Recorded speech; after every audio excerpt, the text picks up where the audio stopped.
Hi, my name is Joanne, and in this vodcast, I'm going to be talking about my food choices and how they affect myself and the world around us. Food is a major part of our lives. We consume it multiple times per day and can buy it from shops and supermarkets.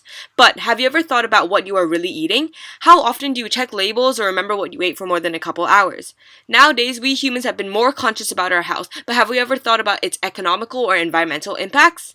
For the past 2 weeks, I've been tracking my food intake. In my food journal, I noted down the food I ate, the amount of calories it has, its brand, as well as if it was packaged. This helped me make an analysis of my eating habits. Due to my Chinese heritage, I normally eat Chinese cuisine for dinner, which includes lots of rice, vegetables, as well as meats. I normally have 5 meals per day, 2 of which are snacks like fruits or chips. When analyzing these habits, I noticed 2 issues. Number 1 is that I eat a lot of sweet foods, especially chocolate. I eat chocolate almost on a daily basis through various forms. Number 2 is that many of the foods I eat come wrapped in plastic packaging. In this vodcast, I will discuss the impacts of these 2 issues on both myself and our planet. Firstly, chocolate. It is a common sweet treat that is made from a combination of sugar, milk, and cocoa beans, among other ingredients. Chocolate can damage our bodies and increase risks of other diseases. For example, chocolate is high in saturated fats, which elevates blood cholesterol, increasing the risk of heart disease. Eating copious amounts of chocolate can cause gastroesophageal reflux and heartburn. Overeating dark chocolate can cause rapid heartbeat, depression, and sleep problems. However, studies have shown eating 1 to 2 servings of dark chocolate per week reduce the risk of heart failure by virtually a third due to flavonoids in the chocolate. Scientists also discovered that chocolate helps diminish stress and its metabolic impacts. Drinking coca can improve blood flow to the brain for 2 to 3 hours, improving attention and alertness. Chocolate's effect on the body can swing from positive to negative, but there is a lot more to it than just the health effects. The process of harvesting chocolate is a lot more complex and has many more after effects. Despite pricey chocolate, cocoa farmers are extremely poor, typically earning under $1.25 a day. The majority of the world's coca is grown in developing countries. Cocoa prices are capricious, as many cocoa beans are grown in the same location where factors like weather and local problems can affect the international yield greatly. Buying cocoa futures, which work a lot like stocks, allow the product's prices to remain constant despite changes in yield quantity. Chocolate production can also be bad for the environment. Tropical forests are cut down to provide land to plant new cocoa beans instead of replanting on the same land. 70% of illegal deforestation in West Africa is due to the coca industry. Not to mention, ingredients in chocolate such as palm oil have disastrous effects on the environment. Now onto the second issue, food packaging. Like chocolate, food packaging also has a huge impact on our environment and economy.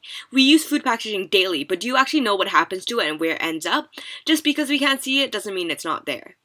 Most of our food packaging is single-use, which ends up in our landfills and congests in our ocean, where it is integrated into the food chain. The UK alone creates over 170 million tons of waste, the majority of it being food packaging. These food packages can be poisonous, taking centuries to degrade or never biodegrading. However, packaging also plays a huge role in keeping our food safe and edible. Packaging prevents the food from being damaged during transportation and protects it from other organisms. It helps provide information to customers, which can extend shelf life by not misplacing it and letting it spoil. This decreases food waste, helping the environment. Food packaging also has tons of economical benefits. Annually, 20 to 60% of produce is lost before even hitting the market due to poor or lack of packaging. Countries can claim to have no losses in official accounting records, but the missing percentile can be worth a lot of money. Developing countries experience higher levels of post-harvest food losses due to underestimation of the benefits of packaging. Countries typically think of packaging as an opportunity to help improve international trade and help expand local products, as satisfactory packaging leaves favorable impressions on foreign objects. Good packaging can incline consumers to buy the product, increasing sales. This contributes to a country's GDP, which indicates a country's economic strength and stability. This brings us to our next point about GDP. A country's GDP is heavily influenced by the packaging industry. Though South Africa's packaging industry was only worth 1.5% of the total GDP in 2012, much of the consumer and industrial goods as well as service industry GDPs relied on packaging, further widening its influence. After learning about all these impacts, I decided to try and resolve some of these issues. Regarding my chocolate consumption, I think I should limit myself to 1 to 2 pieces a week so then I can still reap the benefits of the chocolate with limited disadvantages. I will also look for chocolate with higher flavonoid levels as well as ones that give a higher profit to farmers. In terms of food packaging, there are many solutions that have already been invented, such as biopackaging, which will biodegrade when finished.